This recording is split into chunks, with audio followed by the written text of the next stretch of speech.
RootedCON. By the way, we are delighted to be here. This is a beautiful event. So we'll now open time for a debate. Reservists against cyber attacks. Patriotic collaboration to save costs. As you probably know, a few months ago, an initiative was published in the press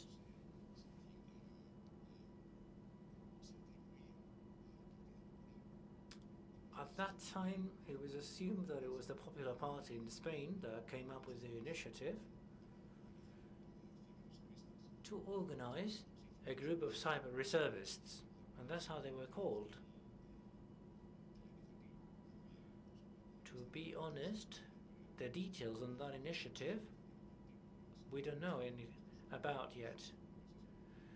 This is in a very early stage. Okay, in other countries they've been doing these things for quite some time. But anyway, this has hit the headlines several times.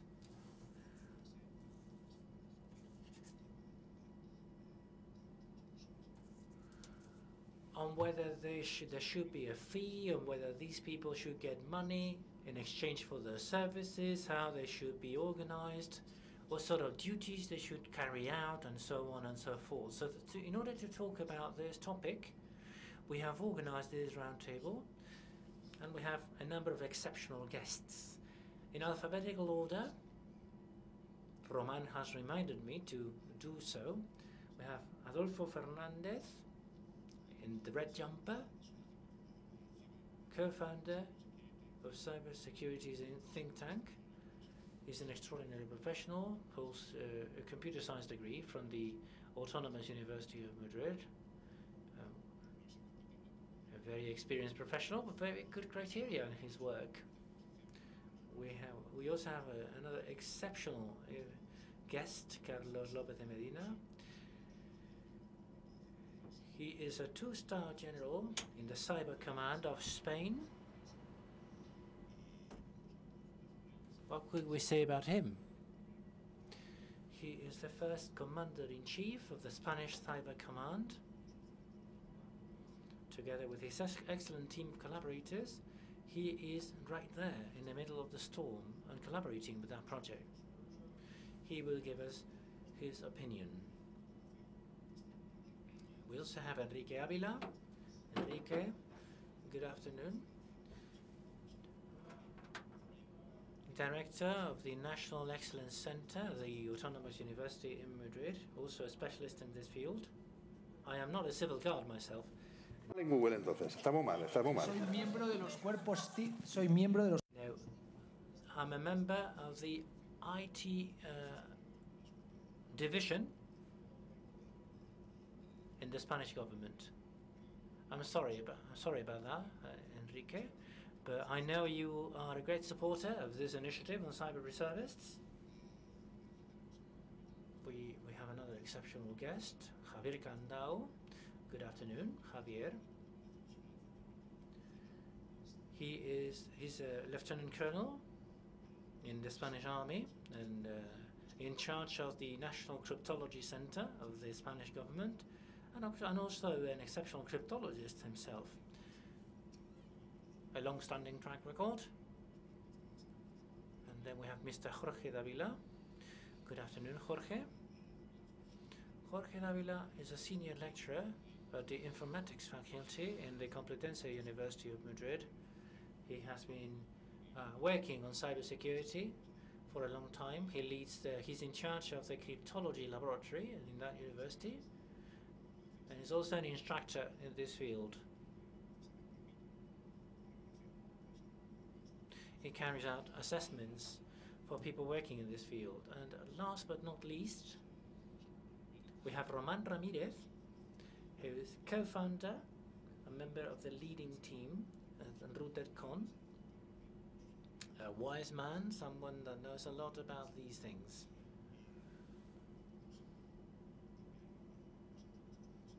And let me introduce you to my colleague, Luis Fernandez, who is the editor of the SIG magazine. He he will be moderating this debate with me.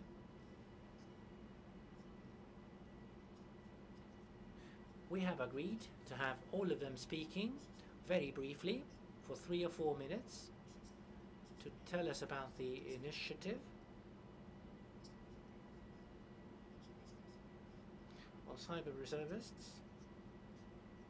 And by the way, let me introduce a minor change. I think the first person that should speak is Carlos, the General.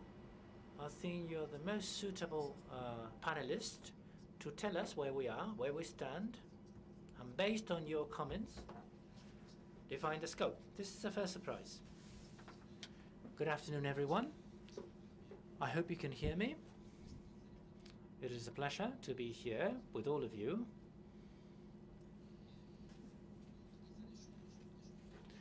I'll be using my time in order to give you some context and references. These are my ideas, by the way, okay? This is my opinion. And the most interesting thing here, I'm sure, will be the debate itself. The concept of cyber reserve, I like it. It's a good idea. Not without its difficulties, not without its challenges, of course. In order to ensure that it is effective and useful, we need to ensure that it is properly organized. The first thing I'll do is to perhaps change the title for this roundtable so that I can convey the first message. Instead of cyber reservists against cyber attacks, patriotic collaboration to save costs, I would suggest another title, which is similar. Reservists against cyber attacks, patriotic collaboration in case of crisis.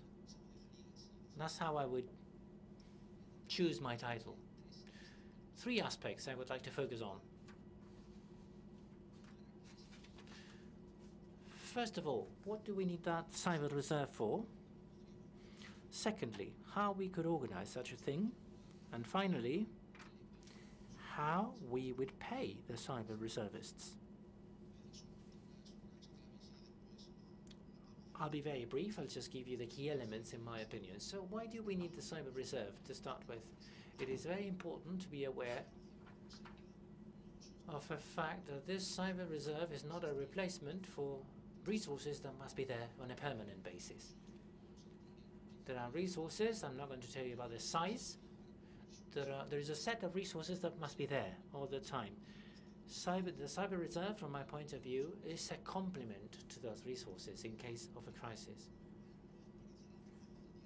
So this is not for daily duties or daily operations. This is to account for extraordinary events. Those events for which existing resources are not enough or are not suitable. No need to say that in order to ensure that the cyber reserve is effective, especially in case a crisis hits when almost nothing works, it is essential to be trained during so-called normal periods. So that's the answer to the question, why do we need the cyber reserve? How can we organize this? Allow me to say that from my point of view, a hybrid approach is the best approach. Part of the cyber reserve would be comprised of professional military personnel, and part of the cyber reserve would be civilians. Some ideas from me in a few minutes. You know full well that cyberspace is all about operations. Okay, it's the 5th domain in operations. What do? We plan, we lead, and we execute operations in cyberspace. When talking about executing operations, I would use cyber reservists who are military personnel. For the rest, it doesn't really matter whether they're military personnel or civilians. And for everything else, that is a huge area of work. When we talk about military and civilian reservists, we need to ensure that all of them have the corresponding security accreditation at different levels, depending on their profiles. And then talking about military and civilian personnel, we need several things. We need to meet several requirements. We need a recruitment process in place. We need a training period. We need an activation whenever it corresponds, and regular updating of the training they receive. For those of you who know about the voluntary cyber reservists in the armed forces, the differences are and must indeed be very big. Why? Because their physical abilities are not that important, not that essential. The services to be delivered by cyber reservists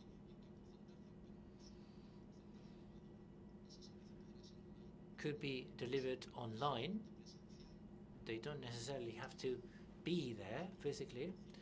The training period would extend for a shorter duration, and the activation procedure would be much quicker.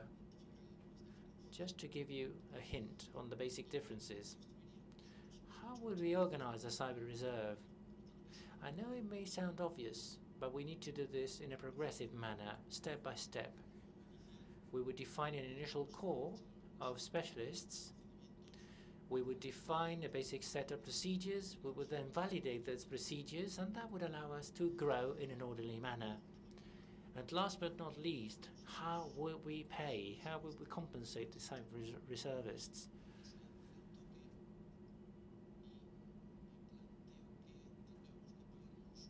I'm not contemplating really that we would pay them a salary. And obviously we cannot expect that we can compete with private companies head on. That's some food for thought from me. What could we do in terms of compensations? Well, obviously covering their expenses and covering many other things. And I think there are many potential things where we could that we could use to compensate them. For example, through training. What I want to make really clear is that from my point of view, it doesn't make any sense to include cyber reservists in our armed forces as personnel. Thank you so much. Thank you, Carlos. So we now go back to the initial order. So first of all, I would like to thank the organizers for letting us share this space. I'll be very brief, and the things I will mention will relate to what was mentioned 2 years ago. Along the lines of the comments made by the General, we from Cyber don't want to take full credit for opening a debate on this, but back then, in 2014, in April of 2014, we started talking about the initiatives on cyber reserves in other countries, especially within NATO. We came up with our own model for a cyber reserve. We believed that that was necessary. But I have to say, we have stuck to the same idea we came up with back then in 2014. It had to be a non-military or not a purely military cyber reserve. We have analyzed what they've done in Estonia, but Estonia is a very peculiar country, a very small country. Sometimes success in other countries cannot be extrapolated directly to our own reality. We have analyzed the situation in France, in the UK, in Israel, in the US. These are very different cases, and you cannot expect to extrapolate them directly. Those initiatives in those countries are in the early stages, so we don't know yet. We don't have the indicators to know whether they've been successful. France is one of our major neighbors. The French have a different degree of maturity, so we don't know yet. But we have seen failures, keys to failing in those approaches. And we've seen that a fully military approach to cyber reserves is a mistake. So we are not talking about technical profiles. We are talking about different profiles that could also cooperate in this approach. So therefore, what we propose to each and every one of you is to create something of our own, based on Spanish reality, based on the model of maturity that we have in this country, considering the level of fragmentation in the public administrations. So therefore, now that this has gained some momentum and this has been widely or strongly catalyzed because of last year because of WannaCry, and it has also gained some political momentum, which is different to the taking our time and deciding what to do. I'd like to launch a question to all of you. Are we in the right time to, we strongly believe that we need a cyber reserve, but not at any cost, not at any expense, because this is a one bullet game. And then if we waste our game, because at the end of the day, these reserves is a voluntary action from all of us. So we just don't want it to make a mistake and to get it wrong. So with this, I mean that everyone should be in line, political forces, the administration, and the cyber reservists. We should all be aligned in this project. Enrique, please. Good afternoon, everyone. Thank you for giving us the opportunity to share part of this story with you. Story that has been in the media, and because of that has created confusion, and especially to those of us who carry out our activities in the cyberspace. So it is known as a reserve strategy of talents in cyber defense and cyber security. This is not a minor idea that for people came to as they were drinking beer. So highly qualified people have been working on this idea for many years, and they have operational and tactical and strategic experience in this matter. Why did we decide to present these regulatory aspects? Well, I give you good news. Our democracy sometimes works.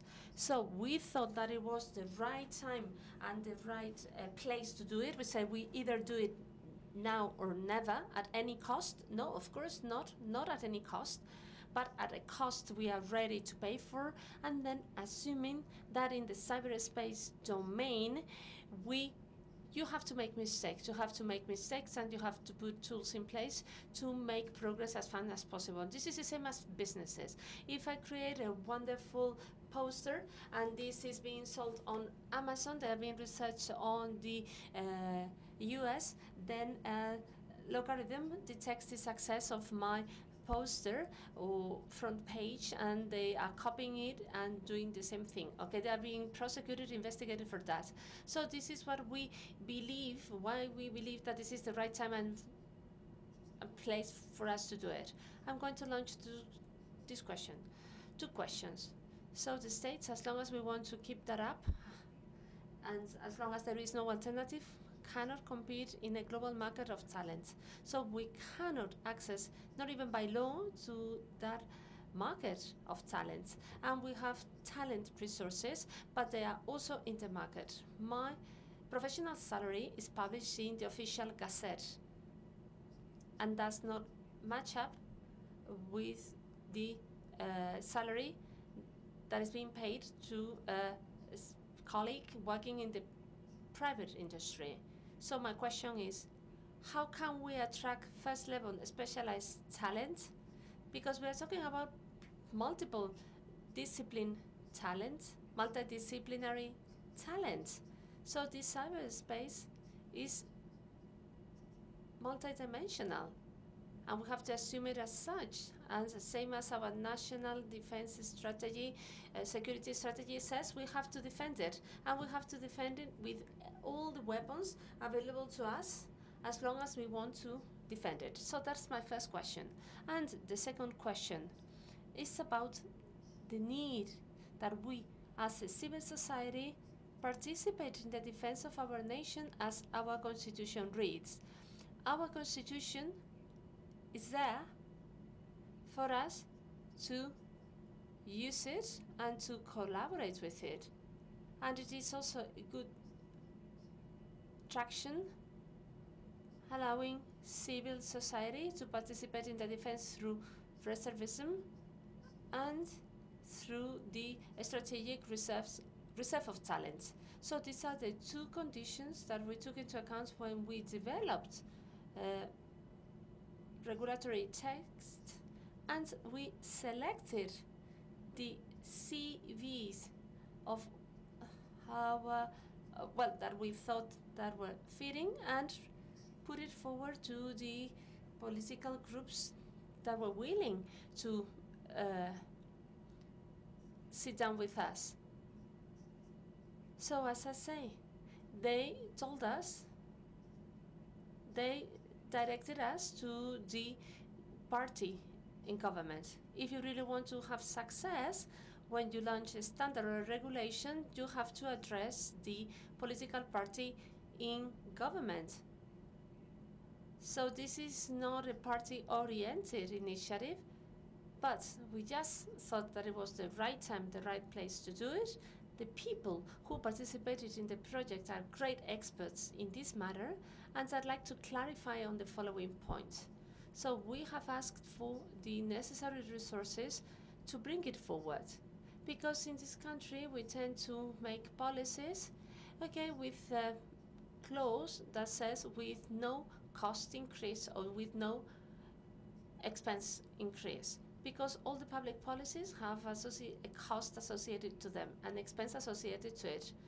And it is true, and we are aware of it, and hopefully it will come out in the following debates that I hope they will be very lively. So this poses lots of problems of coordination and problems, because we are embarking or going into an explored territory. We didn't do that before. We are going to make mistakes, and we are going to learn from our mistakes. Not making mistakes in the cyberspace is a risk as well as a threat. So thank you very much.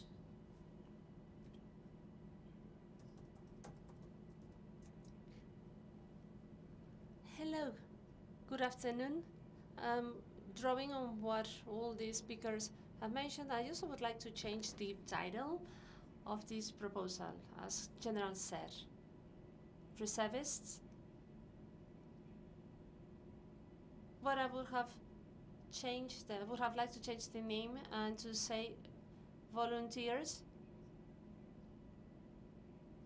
not at zero cost, but volunteers who get money and reward whenever they fulfill their mission, when they accomplish their mission. If we do not comply there, if we do not fulfill that premise, we will not get anywhere. We will not reach our destination. The second point that I would like to mention is that I disagree with what has been said, that this is not a one bullet shot. We have to grow exponentially, or arithmetically. We have to start off with a core, we have to gain experience, and we have to take it from there and to keep growing. As General mentioned, the objective of Cyber Reserve is to identify talented people, people with expertise in some capabilities, whether it is cyber attacks, cyber defense, forensic analysis, reverse engineering, to hire them, and to hire them whenever we need them, and to hire them on a flexible basis, because these people will have to feed themselves, and they will have to raise a family, and we will want to not to forget about that. So I see some lack of maturity nowadays in terms of the horizontal services that are being provided by the government. So to absorb these cyber reserves and to use it properly, I think we need places for these people to sit down and profiles that we can apply. Most of the cyber security services are based in departments. By the time we will have horizontal services of cybersecurity, not only Madrid but also in the regions of Spain, surely will be more widely implemented. So, Don Jorge, now you have the floor. Good afternoon, everyone. I will try to change the discourse slightly. I would like to start off by separating cyber defense from cyber design. So we have organized groups shooting everything, Walking Dead model, and some white supremacists from Ohio. Then the second mode, George Bush and Cheney and colleagues. I'm going to set up a war. I'm going to outsource it and to make money out of the Iraq war. The Americans put the money and the Iraqis put their life. And then the third mode, which is more European, Swiss model, more civilized, where the state admits that at some occasions sometimes may need the citizens to defend the equity, the structures, the values that are shared by all. And then these people are mobilized. Well, out of the three movements, the most civilized one is the third one. That is to say, if needed, people will be mobilized. Externalizing defense, that is to say, to pay the free prices of the market, will lead to Blackwater, to Cheney setup, and then the first model of shooting everything around you will end up with everything in few more minutes. So therefore, there is not much choice, and then there comes a time that we will have to, well, if there is need to use the reserve, perhaps that reserve will not be something that voluntary. So I don't really see the temporality given to this, if this is necessary, especially at this time of crisis. So reservists were used whenever Katrina took a toll on so many people, where we need reservists to go back to normality as soon as possible. But in cyberspace, you don't do things like that. I just don't need 1,000 men unless, well, to stop any attack. So defense is proactive, it's not reactive. What is reactive? Attack is reactive. And now let us move on to the second part that I announced, cyber attack. So in a democratic system, cyber attack has been transferred to a very specific characters, which are the armed forces. And then in this case, these civilians do not really make sense. So if this man wants to push the red button, it is his responsibility. None of us are not allowed by the Constitution to think about that. Second characteristics, and they say, well, they cannot just manufacture this or that. No. These are known as weapon manufacturers. If you want to set up a place such as Hacker Team and then to put in the market digital weapons, you will be treated as an individual who is manufacturing missiles. They are closely monitored, they are paid an awful lot of money, and then that's it. So if we do that, we have not invented absolutely anything. So actually, reservism does not really fit into me in the digital world. In the digital world, I just don't understand. I don't understand reservists.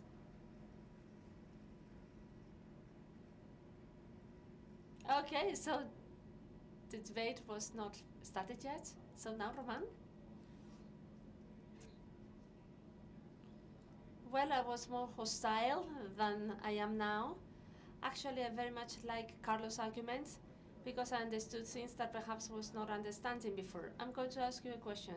Are you all aware of Westphalia Peace? Do you know how the modern democratic order works? Do you all know who has the capacity to exert power outside the borders of the countries and within the borders of the countries? That was signed because European countries were tired of killing each other and they decided to set up rules to build a modern state.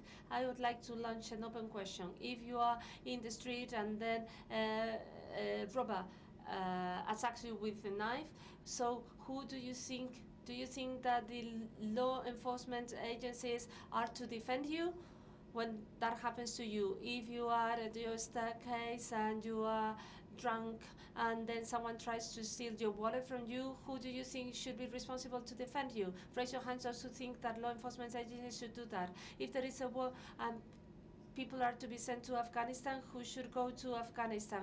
Raise your hands those who think that these are the military.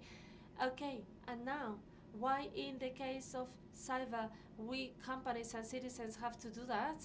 Why law enforcement agencies are not defending me against cyber attacks made by an individual, private individual? Why not the military are not defending me in the case of cyber war? And why private companies or private individuals will have to do that? And the question, what the hell are civilians doing in a military or law enforcement or policy environment? So creating this figure has a dangerous consequence, that is to say, to open up the door to the abuse of the capacities and the talent that you have on the part of people who have a very specific function, and I respect them. Do you know who a comrade is? Do you know how can you address a person as a comrade? You can only say comrade to a person who has been shooting in war on your behalf, has been there like in a battle with you.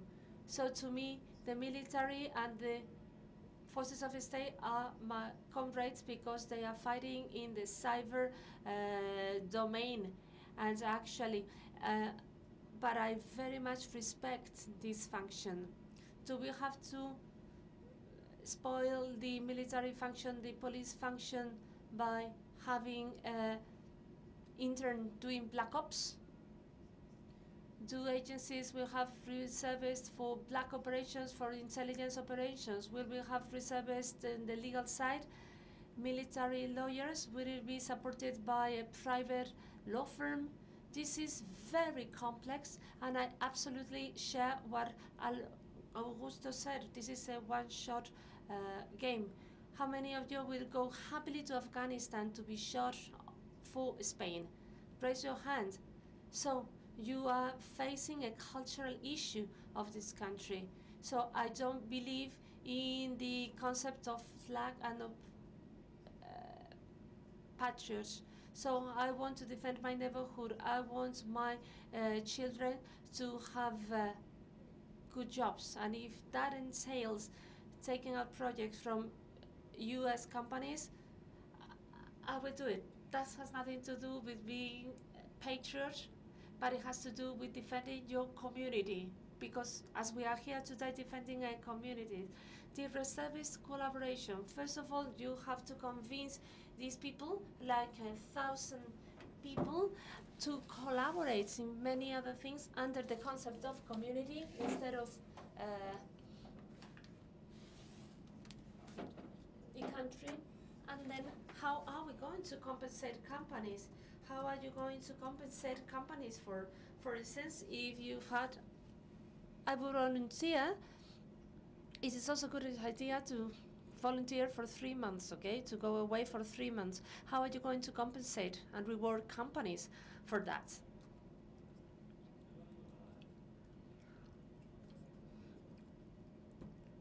Okay, so you have heard everyone. So I don't know whether you are sitting on the right bench. No, this is not a clash.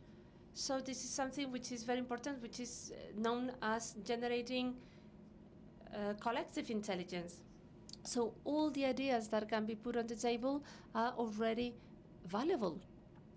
So, but actually the only thing that is not valid is to put on the table destructive ideas without providing an alternative solution. Are you saying that at me? No, I'm just saying that at you. So when I'm saying, if everyone assumes that there is a threat, so we will have to put on the table solutions, possible solutions, or solutions we can think of. Well, but to open up this debate, this dialogue, what is the threat? We don't have enough talent to support the military cyber defense? Is there a shortage of talent? So why do we have a reserve? So in the open question that I asked in the beginning includes part of the problem. That being, do we have enough talent? There is never enough talent. Is it necessary, or could we understood that this could be the backbone of the cyber defense of our nation? Not at all. No one has said that. Actually, General was very clear about that. This would only work in crisis situations. Crisis situations in the cyberspace are of different nature, may be of different nature. They may unfold over time, and moreover, if we assume that we will find lots of black swans, because this is about black swans, so only if at a given point in time you know what the talent is, you will be in a position to give a response. This is my view.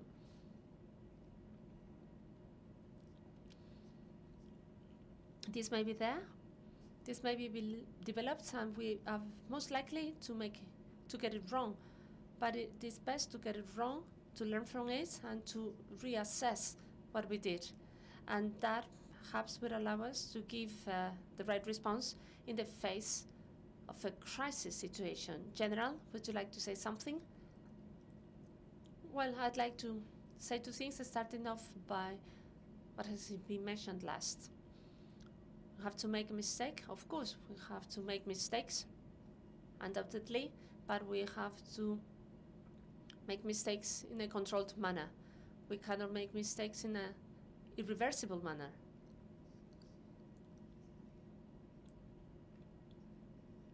This is a process for having an initiative, checking that initiative, whether the initiative works or not. If it works, we move ahead, we move on, and if not, we correct it. But I insist in a controlled manner.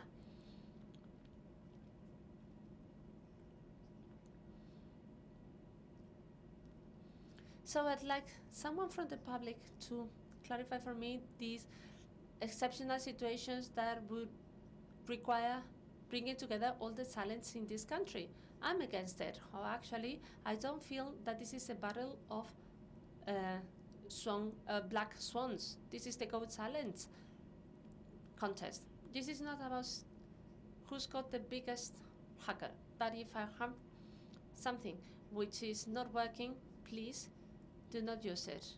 So defense is a different thing. Attack is about who's got biggest muscle. Defense should be proactive. We have to make our systems being defendable, and you don't achieve that overnight. This is the result of a long-standing and sustained activity. So there could be exceptions in the attacks. So for instance, if we are talking about taking out our attack talents to launch the other attack talents, okay, I just withdraw because I don't like TV5, the Spanish TV5 channel.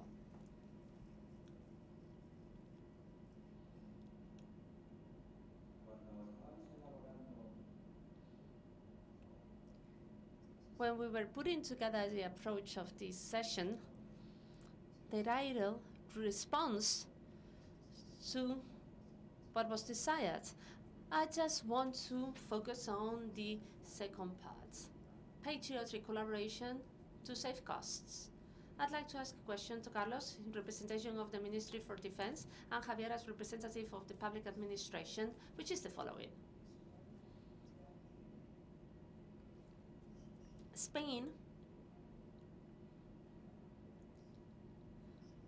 has enough resources and capabilities to face up to the challenges of the 21st century, or perhaps Spain doesn't have those resources and perhaps may have to use additional arguments to kind of offset that lack of resources that was shown, the fact that nowadays, well, we don't have a cybersecurity center for the general administration of the state, or for instance that the redistribution or reallocation of the Ministry of Defense in all its demands in the 21st century, your competence, it is infra-served or underserved. Do we have enough resources? If we have enough resources, perhaps we don't need volunteers. Where will we have it? Is it a subterfuge or not? like to answer? Well, there is never enough, okay? We never have enough. It is true. But we can say we cannot just really go to a maximum policy to face up to any thing that may happen, but we cannot just stay or keep a minimum policy that will not allow us to respond to anything. So the way I see it is like to have some resources on staff, resolving a high percentage, a high number of situations, and then if we go to extreme situations, to face up to those extreme situations, it is anti-economic. That's when I agree with the title. It is not, it goes against the economy to have all those resources on our staff. Okay, so this is my idea.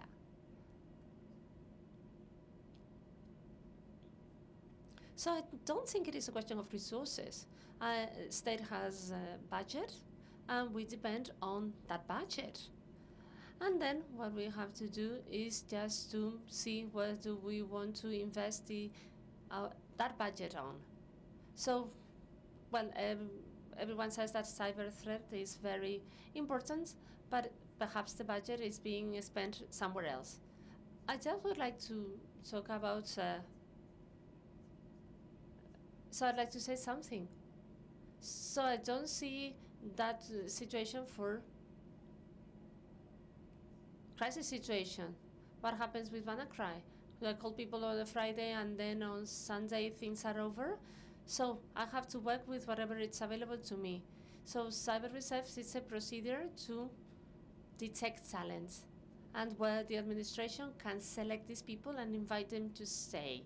And I will go against Roman, and I will tell him that there are many people that do many things for the nation, do many things for Spain, and probably they are ready to devote 2 or 3 months of their life so that we can assess their capability, their skills, and to listen to the offer that we make to them. It's not a question of resources. The state has those resources, but it is true that we have to be able to those who have just been, those newly graduated people, we just want to detect the best profiles for that. General gave an example, I'll give another one. So regarding Struts vulnerability, so we had many trouble in many entities. At that time, we would have needed people, experts with in Linux and Apache servers, helping the public servers to go back to operation. So this is an example. If we had those profiles identified, we could have used them. We were not harming companies because that took place on the weekends, but anyway, we had to reward them for having given us those additional hours of work. Okay, I answer, and starting off with the struts. So some people here detected vulnerable sites to the administration. They reported it through Rooted and through through civil guards, and that works, and it is already up and running.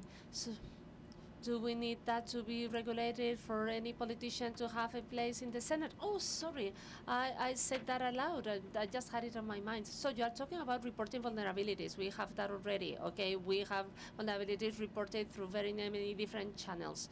Yes, well, the problem is going there and fixing that vulnerability. But don't you think the administration should have qualified people supporting the system, paying them a right salary, decent salary? But what happens? Well, the crisis comes in, and then the problem arrives, and then you have a shortage of hands. And as I say, if you don't have those hands available, as Jorge said, we just recruit them on a voluntary basis, and we will pay them good money. Well, I would like to clarify, what did you want a reservist for? For defense? if Jorge said that before, if that we have to do lots of preventative security, you have to train them beforehand. But if you are talking about identifying talent in what? In looking into firewall rules or exploiting, as Danny and others were talking about ROP, that is not defensive, that is offensive. Hablando de eso, estamos entrando en una parte que a mí me disgusta. And if we talk about that, I find that really upsetting in terms of the relationship between the military and the world of private companies, which is mercenaries. Reservists will not spend 4 months investigating exploits. That's impossible, and you know that perfectly well. At the end of the day, we'll have to find companies of that type, because the military I respect and I admire them because they have a commitment towards my country. With mercenaries, my feelings are not the same. So beware of that. Mercenaries. Time goes by, and I would like to take the opportunity to ask for examples on how the Cyber Reserve, as it has been posed in Spain, it is currently a draft law, how that could be articulated with you, with the companies, and with the government of Spain. This is just an exercise so that we are on the same page and we understand exactly what this all means. There is this misleading interpretation. The main goal for this Cyber Reserve is not hiring, it's not recruiting people to launch cyber attacks. The Cyber Reserve will be active at times of war and at times of peace. At times of peace, there will be operational support, basically. So if you're expecting to join the Cyber Reserve to launch a DDoS attack on North Korea, forget about it. Can you give us examples of cases you've seen in recent months about how this Cyber Reserve should be activated, could be activated? Have you heard about any events that we could use as lessons learned?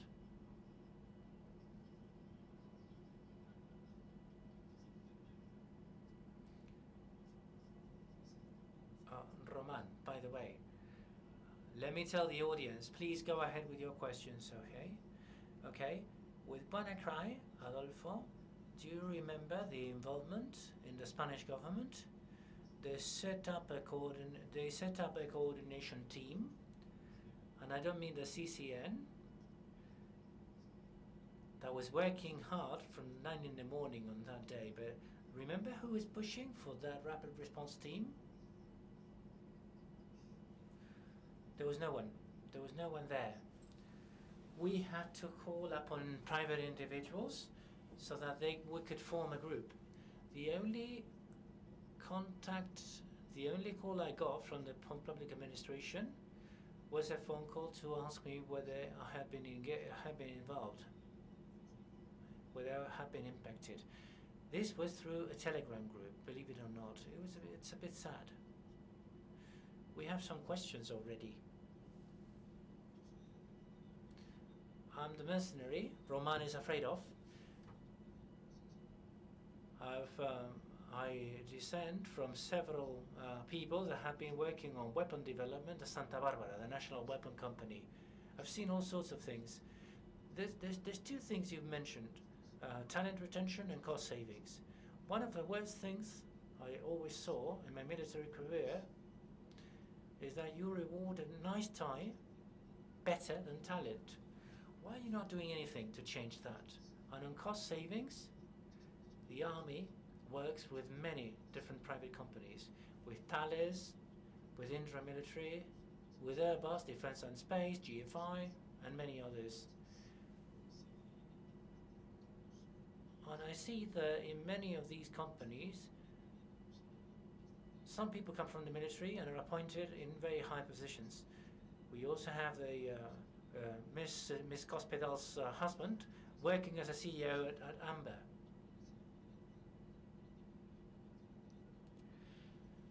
So instead of rewarding nice ties, how about talent retention and cost savings, so that we have enough budget for the cyber reserve? Thank you.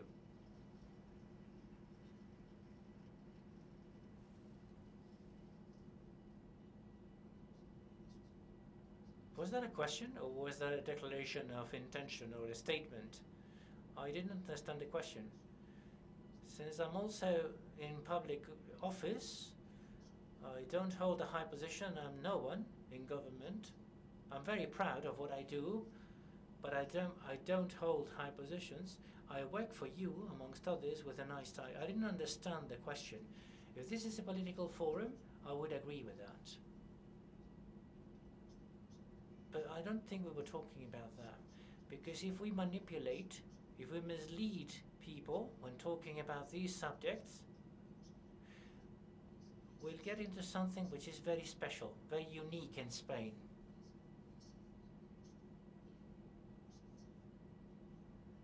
Which is that attitude. Let us attack any ideas without offering alternatives, because some things are not working. If you and I go for a beer in a while, you will see that not only I agree with what you said, but probably I am more radical than you are. But we were not talking about that. We were not talking about that. We were talking about professional careers. I work for the Civil Guard. Professional careers in the Civil Guard are not suitable for the 21st century. We're working on it, yes. Talent detection programs within the Civil Guard. That was never done in the past. We've been forced by circumstances to do this. Detect talent inside. There are certain people in the Civil Guard that are not holding the positions they should be in because of their talent and their abilities. This is a dynamic thing, and we are adapting ourselves to that. And we are moving into a new domain. We're exploring. We're exploring a new domain which has nothing to do with territories, which is very dynamic by nature. The subtlety in decision-making processes. This is technical, not political. Roman, politicians serve the state. Some serve the state, unless you don't want a state, unless you don't want a formal democracy. In that case, forget about it. But politicians in general do serve their country. If this is a political forum, let's talk about politics, but we're not talking about politics here. We're talking about whether there is a need to have public policies in place which will give us access to certain talent profiles. And by the way, let us look beyond that, because maybe, just maybe, we could use certain tools for what we call positive externalities. I see very few women in this forum. How about setting up groups, multidisciplinary talented groups, to favor STEM abilities or STEM skills? That could be generated by something like cyber defense, or perhaps setting up cyber multidisciplinary teams which would produce a positive impact on our economy. We've been so smart that we have been training the best cohorts of university students in the last 50 years in Spain and allowed them to leave because you were champions amongst champions. After investing a huge amount of resources in training the best generations ever in the history of Spain, we've allowed them to go abroad to work for other people, to work for other countries. Sorry.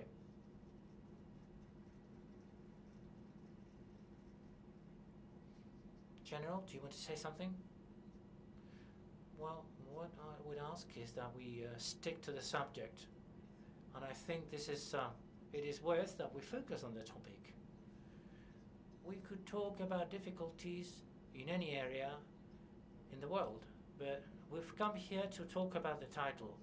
Let me tell you from my point of view, from my responsibilities. And by the way, I'll take the opportunity to respond to a question that was posed before. How do we make that talent loyal? How do we attract the talent and make it loyal towards our mission and vision? How about forgetting those rewards for nice ties? Going back to the question you posed. Well, my experience, my personal experience, which can be a great tool, I think, tells me that this has to make sense. People must understand that this makes sense. We must reach their hearts. Secondly, they need to feel that whatever they do with us is attractive. That whatever they do with us convinces them that they're using their time in a wise manner. The third element would be creating a wonderful environment for them to work in. Money is not the most important thing, as I said before. If we have the ability to put that into practice, and this is something I experience myself all the time, our potential for success will be very reasonable. I agree completely with you, and I can assure you that they don't move because of money. That is not the main driver for what they do. I'm talking about respect towards our profession. If you don't allocate the necessary resources and you expect them to compensate for a number of limitations, I'm not saying you have limitations, I don't know how you are allocating your budgets internally. It is not that they want to have a higher salary. If you give them 18,000 a year, you're insulting them. I'm not working for you for 18,000 a year, because that is a lack of respect. I have a friend of mine who is a waitress that makes 3,500 a month. And these guys who are always reading and updating their knowledge are getting offers at that level. Respect. First of all, Enrique said it's very expensive to train talent, to let them go away after they're trained.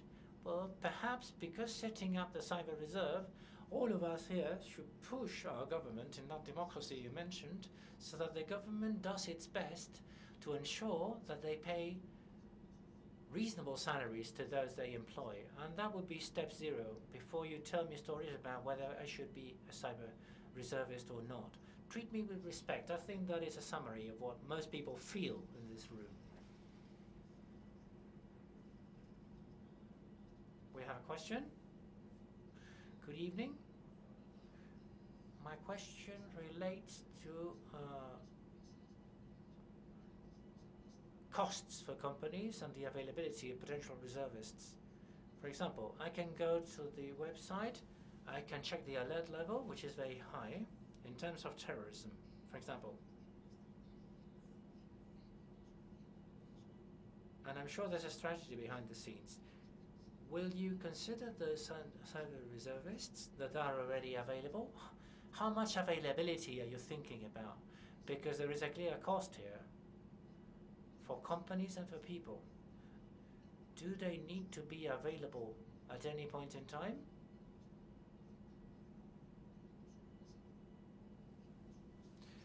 Because they have their own lives. Have you thought about that in detail? Thank you so much.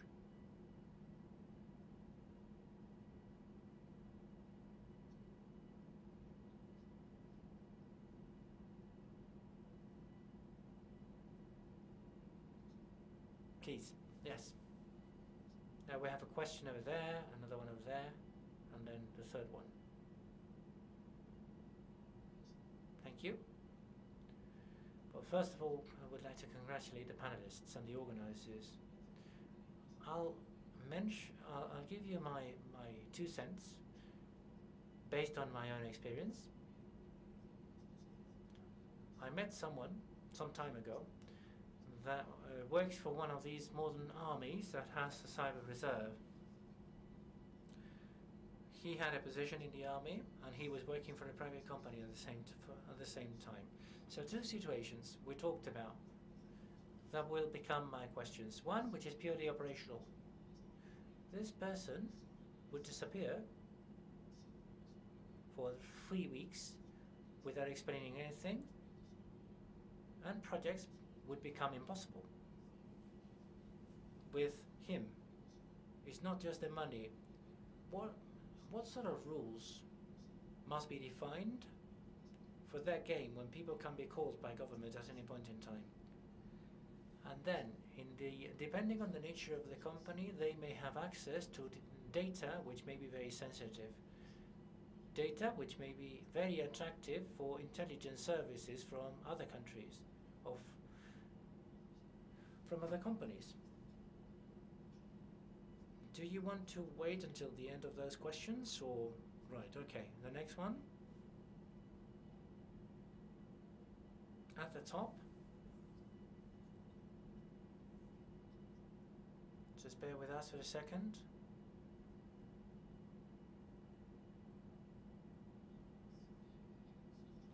Hello, my name is Jose Manuel.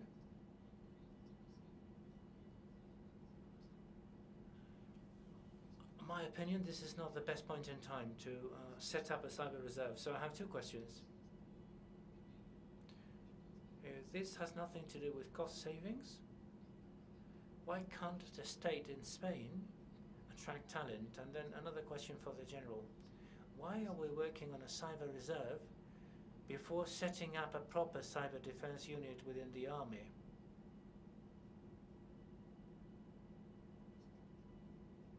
Well, some things are taken for granted anyway. If you allow me, I'll respond to the last question. That is not true. That is not true. As always, we are focusing on achieving certain levels in everything we do. As we see it, we believe that having an additional resource, the cyber reserve, is a good idea. What I wouldn't support, I would never support, is that cyber reserve could act as a replacement for some of the resources we already have in place. I think I made that point very clear earlier on.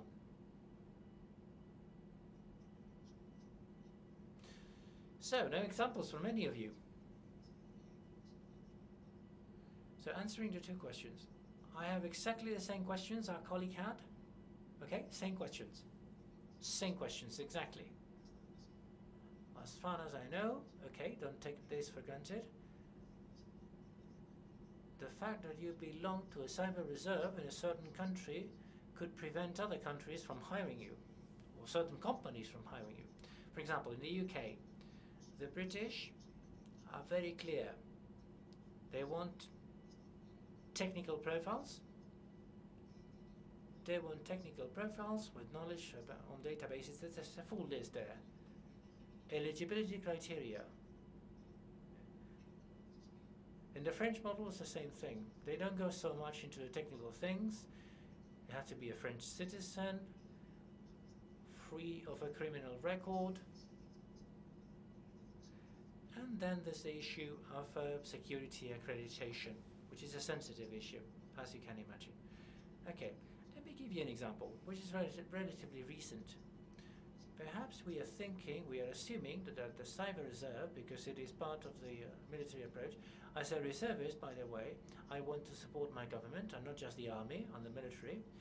I want to support government in general, and I wonder if that is a suitable approach. There is a national layout for the security of the country. I think that it is a mistake that this is led by one of the stakeholders in that scheme, because this has failed in other countries, and that is my opinion. So, as someone working for a private company, let me tell you what other countries are doing. They have details for employees, for employers. Well, as a company, I hire a guy who is going to be trained by the state with public money. And to be honest, I'm not sure that person will be trained in something relevant for what we do in our company. And the second thing is the question posed by the colleague. I know that they have 22 days of holidays every year, plus between 17 and 29 days of training every year, just like the British have. And let me go back to the issue of WannaCry. I mean, threats are global. Sometimes they target the Ministry of Defense, and sometimes they target the entire public system. I remember those days in Leon. Remember that? Roman. We didn't have enough people there.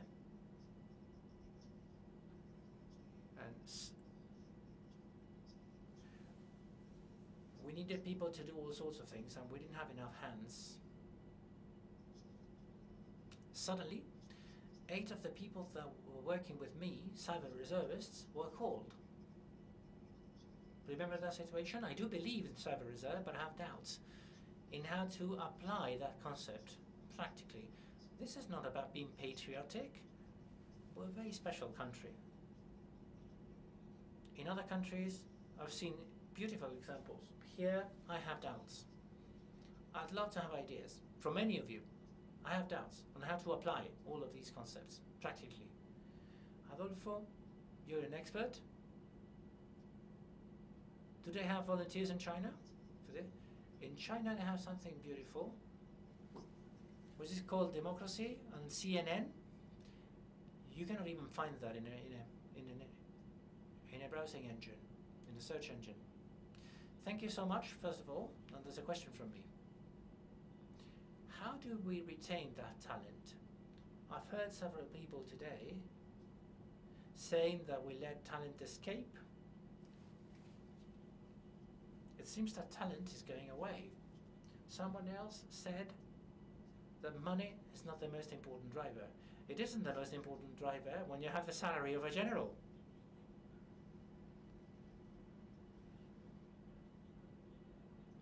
Let me give you an example which goes along the lines of what Roman said. I love my country. I love Spain. I don't love the flag. I don't feel that flag, but I love my country. Someone working for the cryptology center with malware reports earning 28,000 or 35,000 euros goes away, is forced to go away because their salary is not good enough. I don't understand that. Why do politicians in this country never pay attention to compensating talent reasonably? Why is that talent not retained by paying them good salaries?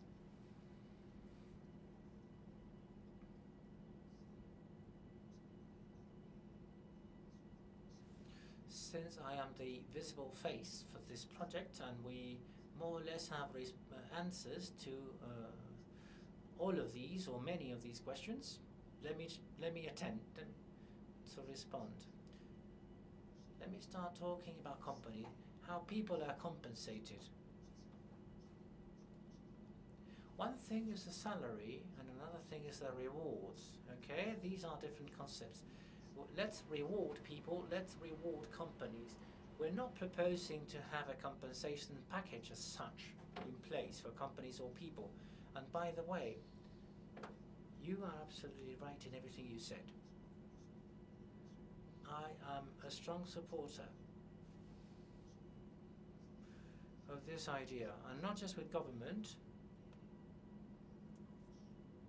that in this country we are paying people peanuts, and we are not monkeys. We have a lot of talented people on board, and company policies must not focus exclusively on getting higher deals at the expense of salaries, because that is a death sentence in the long run. But let me go back to the main topic, our proposal. Rewards to companies. Well, we can take a look at alternative models that we see in neighboring countries in terms of reward programs. If you contribute with cyber reservists to a certain project with government, why shouldn't that be valued? Why shouldn't that be acknowledged? Because it is public administration that is training those cyber reservists, and in projects carried out for public administration, you should take that into account.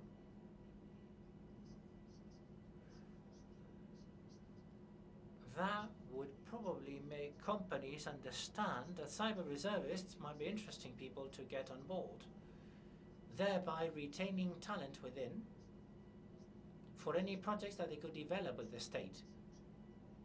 Let us think big, not just the state, Europe. The state still has the power to compensate. The state, and this is the answer to a question from that side of the room, I seem to remember, of course does the state have the ability to recruit talent. This is public examinations. Anyone can go to public exams and become a civil servant. I, for example, am a member of the information technology level in public office. Are we enough? But for the time being, it seems we are. Are we ready to compete in a global market for talent? No way. It would even be illegal. We cannot pay the best talent in this room because the law limits the salaries that I can pay. I cannot pay salaries that are higher than mine. So a potential approach here would be voluntaries. Voluntaries that are rewarded. We have made a proposal for certification in this world. If a certification issued by the state saying that someone is an expert should be a good argument to get a good salary in a private company. When you are submitting an application, when you are participating in a public call to become a civil servant, how about acknowledging that you're an expert? What if you're a legal expert in international public law and you're specialized in IT? We need judges and prosecutors. We need lots of people everywhere. Un comentario rápido. ¿Esto quiere decir que si yo ahora tengo 3.001 euros, me monto una SL y me dedico a captar a todos estos voluntarios? Okay, we're talking about recruiting and retaining. Are you saying, do you mean that? Do you mean what you said? No, that's your interpretation of what I said. I'm telling you about the reality we face. Companies go out of their way to pay really low salaries. That opens the door to very tricky, very dodgy situations. Well, there is an institution in this country where you have a group of inspectors. If we had enough inspectors, we could allow them to inspect what needs to be inspected. Luis? Yes, I wanted to focus on Mario's question, addressed to you, Javier. Is there a way to find out that the recruiter is on the right side? Well, we have personal security accreditations in place, and also all the elements that have been included in the draft bill. But anyway, security accreditations are already there. These security accreditations give you access to confidential information. Full security is impossible, you know that. But with accreditations, we can ensure that we have people we can trust on board. All countries have their own security accreditations.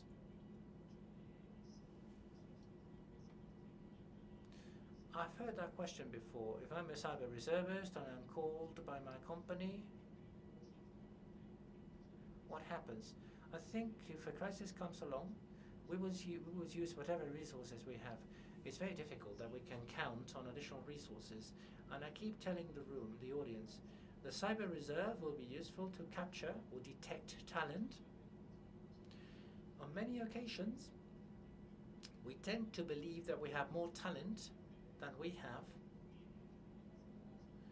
And my expectations, salary-wise, might be 100,000, and then the football club comes along and says 30,000, and that's more than enough. Having said that, we need to play by the rules of the game. If someone joins the cyber reserves, the cyber reserve gets training, they should earn points if they want to become a civil servant. That I find the correct approach. But any cyber reservists should have a professional career plan. They should be clear about the time that they're expected to work for the cyber, during which they are expected to work for the cyber reserve.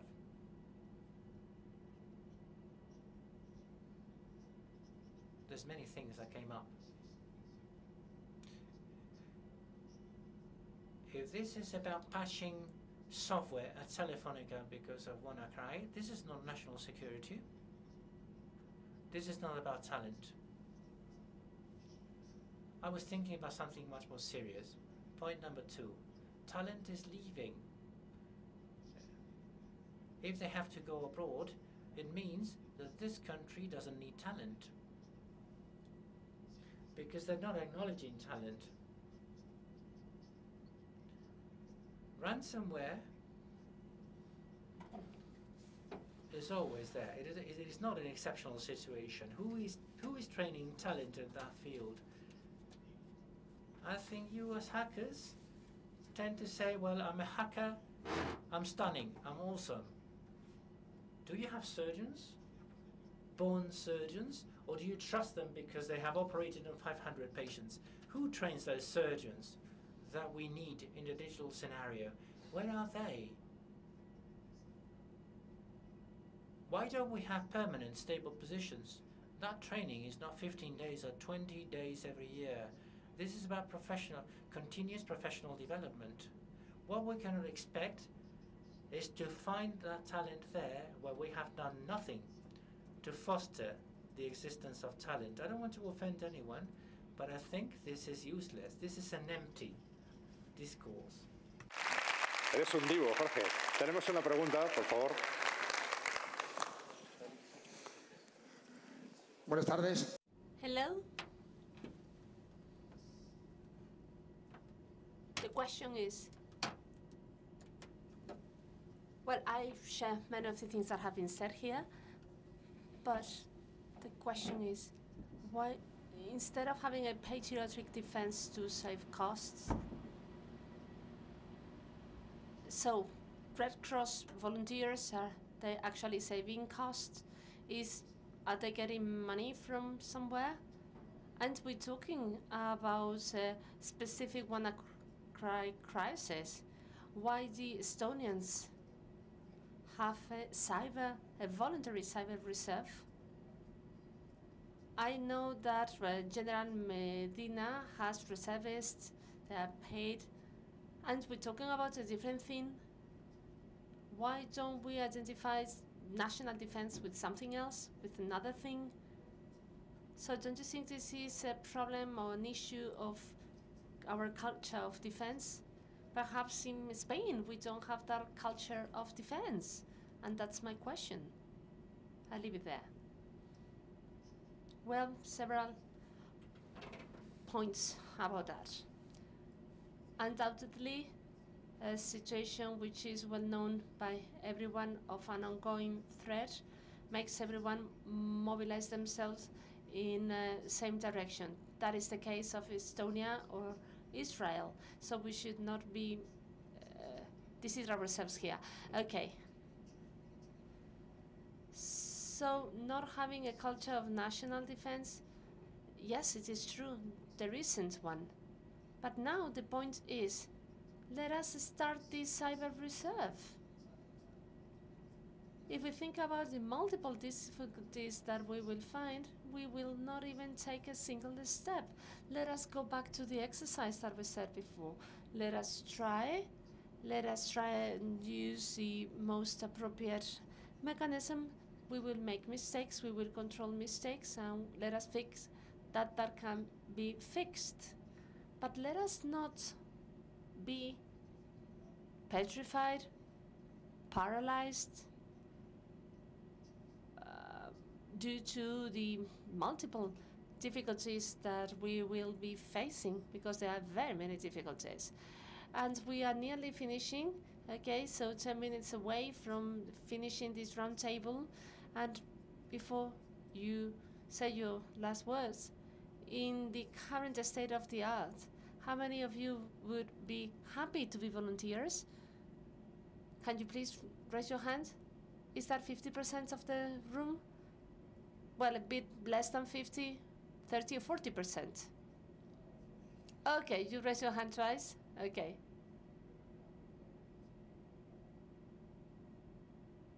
So apparently it's a question. Okay.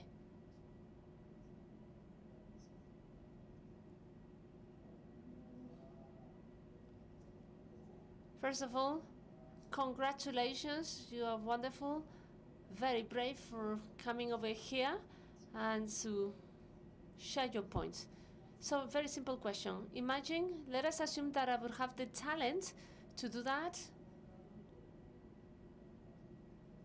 So I don't mind the money that I will be getting. So because I'm hearing about rewards, certifications, so that the private companies pay you what public companies cannot pay you. How much can you pay? Can you give me a bracket? Well, and I would just leave this room, okay, very happy to know how much you will be willing to pay, because I pay the things that I buy with money, but not with homeland spirit. I answer to you, okay? They said that they will pay nothing because they cannot afford it. Okay, if they pay nothing, they will get nothing.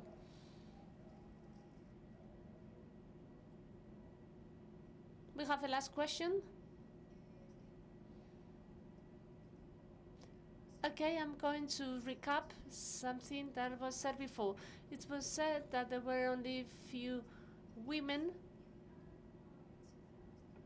and that you could take advantage of the cyber reserve to give more visibility to women. But if there is no real economic financial support, if we are talking about a volunteering program, what is the exact plan to engage women in that?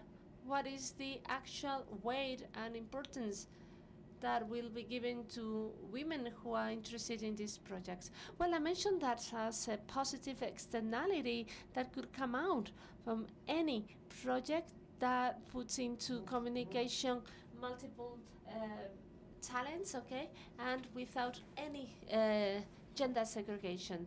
So we have more and more binary societies, millennials against pre-millennials. So our democracy is characterized by that. We've seen that in Brexit.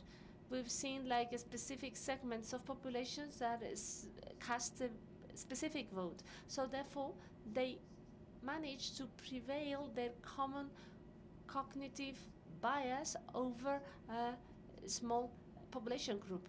So I am one of the baby boomers, as you can easily see. Well, I don't know how I will end up my days with no pension, because you are not enough to pay for my pension. So, well, I hope to have a decent end of life. Oh, careful with what you say, that doesn't sound very good. Well, euthanasia is started to be regulated. Well, this is what is waiting for us, okay? We are in a difficult situation. Okay, having said that, they are suffering, young people are suffering from us getting hold to our job position, okay, for years and years because of retirement. So we are undergoing a process of binarization. For instance, in gender issue, let us think about STEM issue. So not only STEM issue, I'm going to show you the counter example of that so that you understand it. Very likely we will have to make an inequality public policies to hire male judges and prosecutors, because gradually women are embracing or working into the legal world, and they have a bias. So to my viewpoints, we will have to create multidisciplinary groups to attract the STEM talent that has been stereotyped from in our society, whereby women are rejected or feel rejected or do not feel sufficiently appealed by science and technology. So if there aren't enough women developing artificial intelligence, the cognitive bias of the algorithms that are being developed, as it was recently proved with Microsoft, will make more male-oriented, more chauvinist societies. And algorithms will make many of the decisions in the years ahead of us. So by putting in contact talents of different backgrounds or different origins, result in a distribution of talents, that is to say, people learning from each other. And it is very likely that if public policies establish that, most likely one of the effects from that or impact of that will be eliminating the STEM bias, at least in this group, and I wish that will happen. All right, we move on to the last round. So very brief words from you. Okay, let us start off with Roman. Roman, are you willing to embrace this initiative? Yes, I would be happy to be a reservist. I just don't want any politician to win a medal because of that, and I just don't want someone to politically capitalize that and to get money out of it. I defend my culture, but I just don't want anyone to make any rats to make any profit out of me. So me, I would not be a cyber reservist. I will be a volunteer. I would do it for my community. I would do it for those who need it, but I will not play this game of disguising myself to pay for a consultancy. So it doesn't really make sense that someone who has not invested any money on the training expects something in return for free. But any other thing, if I were the head of an NGO or any other charity, well, no, not uniform. No, you don't pay well. No uniform for me. In that case, well, yes, okay, I will be ready to sit down and to discuss it, okay, if we're a charity organization. All right. I insist on the need to have volunteers. It looks like if we were going to come to us and we were going to tap you on the shoulder. So this is a task of years, of months. We have to get to know each other. We have to trust you. But in the case of CNN, when we call people, we pay. And when we pay, people are always happy with those, with that money. So my answer is well known by all of you here. Yes, of course, I would be a cyber reservist, knowing that there are many problems to be resolved, but it is a public policy that, if well oriented, including highly specific projects, with good resources, could generate very many externalities which are not for these, different from those of the cyber reserve system. Okay, yes, I will be a cyber reservist, but not at any cost, at any expense. Would you like to add anything else? Well, in my specific case, I understand that we have to support the state, okay, not the ministries. And I don't want this to be a tool. I know it is a tool. I work in the private sector. That could be a double-edged sword. So I just don't want the private companies ending up competing with the administration for talents, okay? And that could easily be the case.